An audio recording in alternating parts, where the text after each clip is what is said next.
Bismillahirrahmanirrahim. Assalamualaikum warahmatullahi wabarakatuh. Perkenalkan, nama saya Ike Syahyani, NPM 11021 6140 dari Fakultas Syariah, Prodi Hukum Ekonomi Syariah. Pada kesempatan kali ini saya akan mempresentasikan penelitian skripsi saya yang berjudul Tinjauan Fikih Muamalah Akad Ijarah terhadap Transaksi Agen Kerja di PT Mahesa. Adapun latar belakang masalah yang saya ambil yaitu ketika PT Mahesa sebagai perusahaan outsourcing yang melengkapi kebutuhan SDM di suatu proyek pergudangan atau pabrik.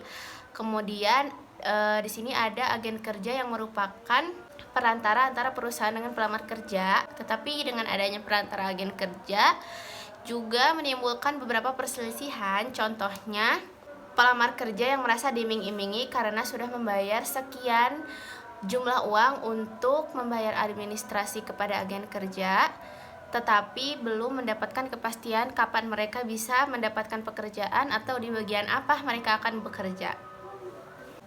Rumusan masalah dari penelitian saya yang pertama mengetahui tinjauan fikih muamalah akad ijarah, kemudian mengetahui praktek agen kerjanya, dan tinjauan fikih muamalah terhadap transaksi agen kerja.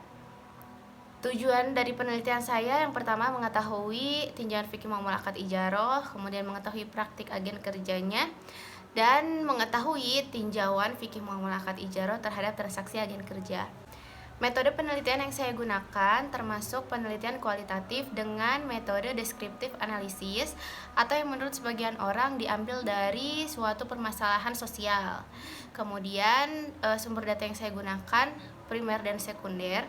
Analisis yang saya gunakan yaitu dengan mengumpulkan data dan meninjau dengan tinjauan fikih muamalah. Akad ijarah adalah kegiatan yang dilakukan oleh seseorang dalam melakukan suatu pekerjaan yang karenanya berhak mendapatkan upah. Adapun rukun dan syaratnya yang harus terpenuhi adalah al-aqidain atau dua orang yang berakad, kemudian sigot atau ijab dan qabul, objek serta manfaat yang ukuran dan batas waktunya. Adapun praktik transaksi agen kerja dengan PT Mahesa yang sudah saya teliti sebagai berikut. Yang pertama, ketika user meminta PT Mahesa untuk memenuhi kebutuhan SDM-nya, PT Mahesa akan membuka lowongan pekerjaan untuk masyarakat sekitar pabrik yang pabriknya itu sudah ditentukan oleh pihak usernya sendiri. Kemudian secara otomatis agen kerja yang merupakan penanggung jawab wilayah itu pasti sudah mengetahui di situ akan membuka lowongan pekerjaan. Kemudian agen kerja menawarkan kerjasama kepada PT Mahesa dalam bentuk penjagaan wilayah. Dalam akad ijarah termasuk kepada ijarah jasa. Ijarah jasa berupa keamanan wilayah dan mereka meminta upahnya bukan berupa uang, tetapi meminta upah berupa slot pekerja atau penerimaan pekerja yang mereka rekomendasikan. Dan waktunya itu sudah ditetapkan di awal akad, tetapi dalam prakteknya ini agen kerja selalu memberikan CV atau rekomendasi pekerja melebihi kapasitas atau melebihi kebutuhan proyek dari PT Mahesa, sehingga perusahaan ini harus menangguhkan CV-nya untuk di proyek selanjutnya yang masih belum tentu kapan proyek itu akan mereka dapatkan atau kapan mereka akan mendapatkan pekerjaan.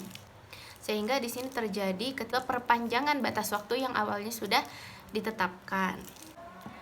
Adapun kesimpulan dari penelitian saya, akad ijarah diperbolehkan apabila rukun dan syaratnya terpenuhi. Rukun dan syaratnya yang pertama al-aqidain, yaitu harus sama-sama mengetahui antara manfaat dan objek yang diserah terimakan, dan juga antarodin atau sama-sama ridho, dan ini sudah sesuai dengan PT Mahesa. Kemudian yang kedua, sigot atau ijab qabul, harus adanya pengetahuan dari dua belah pihak dan tidak boleh ada yang merasa dirugikan, dan ini sudah sesuai dengan transaksi agen kerja dengan PT Mahesa. Kemudian yang ketiga itu ada objek atau penyewaan jasanya. Objeknya itu harus jelas dan bukan sesuatu yang dilarang oleh agama. Dan ini sudah sesuai karena memang PT Mahesa juga merasakan bahwa dengan adanya agen kerja juga mempermudah proses proyek yang dipegang oleh PT Mahesa. Kemudian yang terakhir adalah manfaat. Manfaat harus jelas ukuran dan batas waktunya.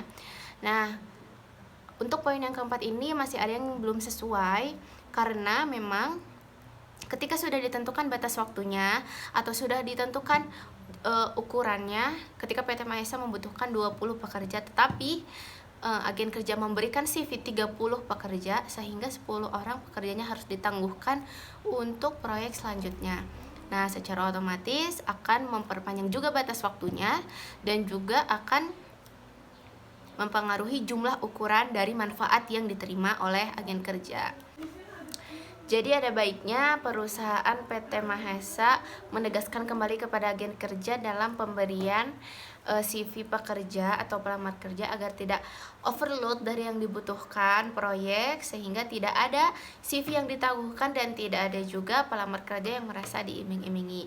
Semuanya sesuai dengan batas waktu, sesuai dengan ukuran, dan sesuai dengan akad yang ditentukan. Mungkin sekian presentasi dari saya, kurang lebihnya mohon maaf. Billahi taufiq wal hidayah. Wassalamualaikum warahmatullahi wabarakatuh.